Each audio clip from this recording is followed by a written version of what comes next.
Hi, Assalamualaikum. My name is Amir Kaim Ishraf bin Azizul and I'm from JVA 1144B.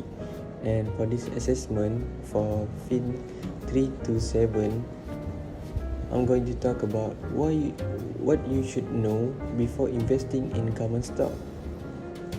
And let's go to the next slide. The first thing you should know is type of common stock. There are 7 types of common stock. The first one is growth stock. Growth stock is any share in a company that is anticipated to grow at a rate above the average growth market. You don't get dividend if you buy this stock. And the second one is income stock. Income stock is equity security that pays regular, often steadily increasing dividends. It also can come from any industry, but investors usually find them within real estate, energy sectors, utilities, and financial institutions. And the third one is blue chip. It is a huge company with an excellent reputation, often paying dividend to investors.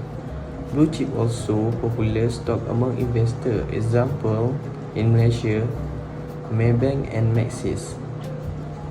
And for cyclical stock, a cyclical stock is a stock that price is affected by microeconomic or changes in the economy. Companies that have cyclical stock include airlines, clothing store, hotel, and restaurant. So you should be careful if you choose this type of stock, but it doesn't mean you should have to avoid it. For defensive stock, is a stock that provides consistent dividend and stable earning. It also offers the substantial benefit of similar long-term gains with lower risk than other stock. Defensive stocks are also less likely to face bankruptcy because of their relative strength during downturn. And for second last is speculative stock.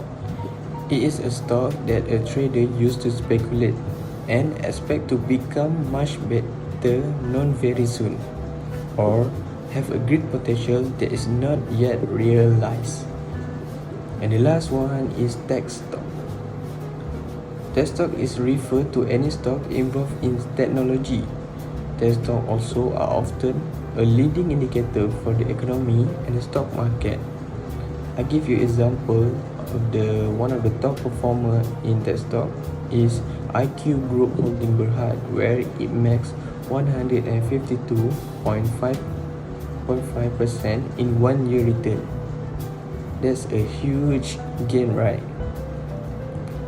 Okay, so before we go into the next slide, I hope that based on my explanation, you already know what type of common stock that you want to choose to invest.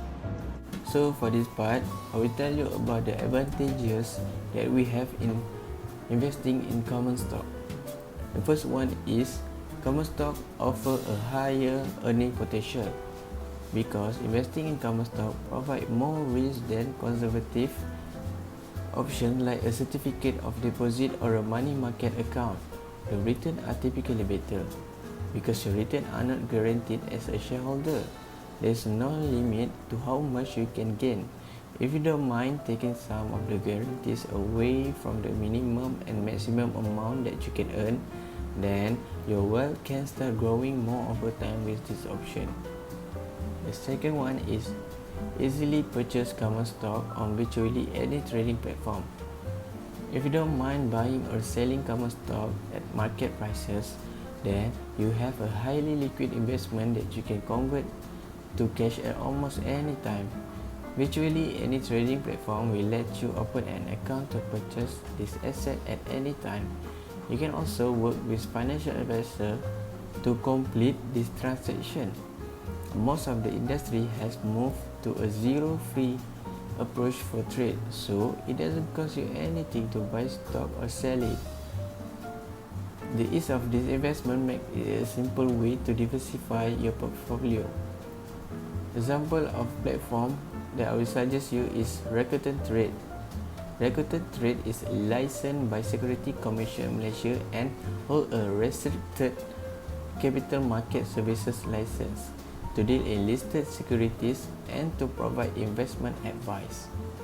There is a reason why I only put one point at the disadvantage part, which is investing in common stock can be an emotional roller coaster. The most important part are not technical fundamental analysis, but psychology and risk management. Why I said this?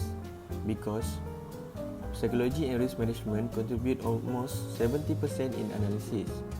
Many new investor or trader forgot about this part. And if you manage to master the psychology and risk management, I think you can become a next Joe Soros or Warren Buffett, and I hope they become a reality. That's all from me. I hope you enjoy listening and get something from this topic. Thank you very much, and Assalamualaikum.